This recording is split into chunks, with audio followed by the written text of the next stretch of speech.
Welcome back to our channel RJ homely life. Daily rice curry తిని bore కొడుతుందా?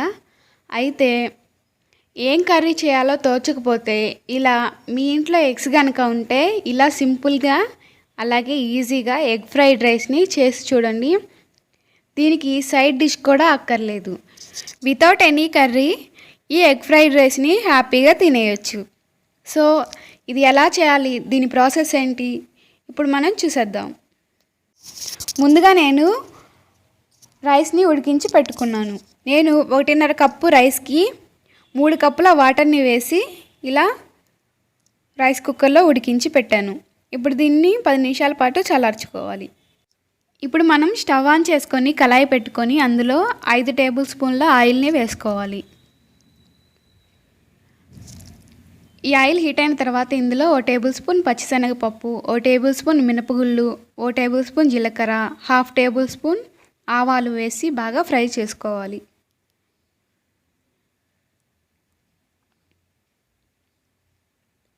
ఇవన్నీ కూడా గోల్డెన్ కలర్లోకి ఫ్రై అయిన తర్వాత ఇప్పుడు ఇందులో సన్నగా పొడవుగా తరిగి పెట్టుకున్న ఓ మీడియం సైజ్ ఆనియన్ ముక్కలని ఇందులో వేసుకోవాలి.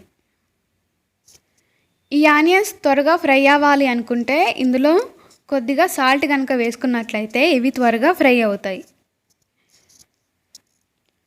ఇవి లైట్గా ఫ్రై అయిన తర్వాత ఇప్పుడు ఇందులో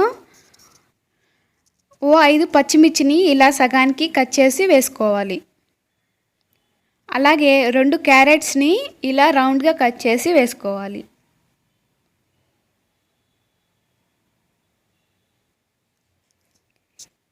ఇప్పుడు ఇందులోనే ఓ 2 రెమ్మల కరివేపాకుని వేసుకోవాలి. ఇప్పుడు వీటన్నిటిని బాగా కలుపుకుందాం. ఇందులోనే ఓ 1/2 టీ స్పూన్ పసుపును కూడా వేసుకొని ఒకసారి బాగా మిక్స్ చేసుకోవాలి. ఇప్పుడు దీని మీద మనం మూతని పెట్టేసి జస్ట్ ఒక 5 మినిట్స్ పాటు ఫ్రై చేసుకోవాలి. మంటని మీడియం ఫ్లేమ్లోనే ఉంచేసుకోవాలి.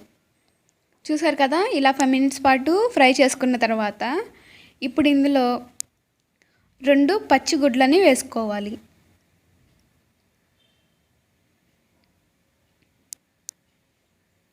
ఇలా వేసిన తర్వాత వీటిని ఒకసారి బాగా కలుపుకుందాం.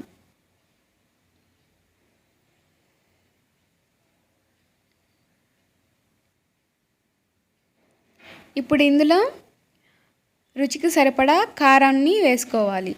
నేను ఇక్కడ 1.5 టేబుల్ స్పూన్ల కారాన్ని వేశాను. ఇలా కారాన్ని వేసిన తర్వాత మంటని లో ఫ్లేమ్లోకి పెట్టుకొని ఇప్పుడు ఇందులో మనం ఉడికించి చల్లార్చి పెట్టుకున్న రైస్ని ఇందులో వేసుకోవాలి. మంటని లో ఫ్లేమ్లో మాత్రమే ఉంచేసుకొని ఈ రైస్ని వేసుకోవాలి. ఇప్పుడు ఇదంతా కూడా బాగా కలుపుకుందాం.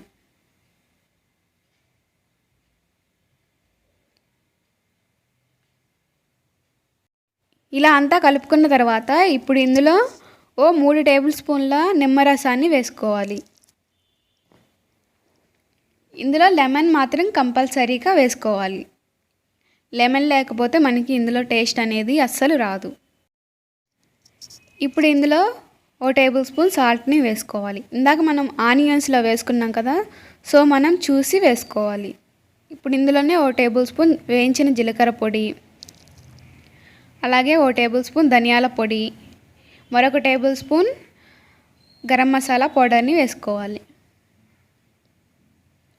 మీకు వీలుగా ఉంటే ఇందులో చాట్ మసాలా పౌడర్ని కూడా వేసుకోవచ్చు. ఇప్పుడు వీటన్నిటిని బాగా కలుపుకొని స్టవ్ ఆఫ్ చేసి పెట్టుకోవటమే.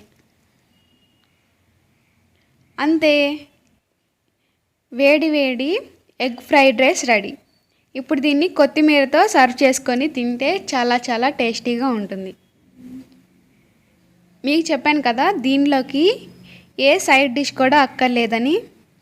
మీరు ఇలానే హ్యాపీగా తినేయచ్చు. ఈ రెసిపీ మీకు నచ్చితే మీరు కూడా ఒకసారి ట్రై చేయండి. ఎలా వచ్చిందో నాకు కామెంట్ సెక్షన్లో కామెంట్ చేయండి. అలాగే మీరు సబ్స్క్రైబ్ చేసుకున్న తర్వాత నెక్స్ట్ వచ్చే బెల్ ఐకాన్ని యాక్టివేట్ చేసుకోవడం మాత్రం మర్చిపోవద్దు. అలా యాక్టివేట్ చేసుకుంటే నేను డైలీ పెట్టే వీడియోస్ని మిస్ అవ్వకుండా చూడొచ్చు. Okay, see you in the next video. Bye.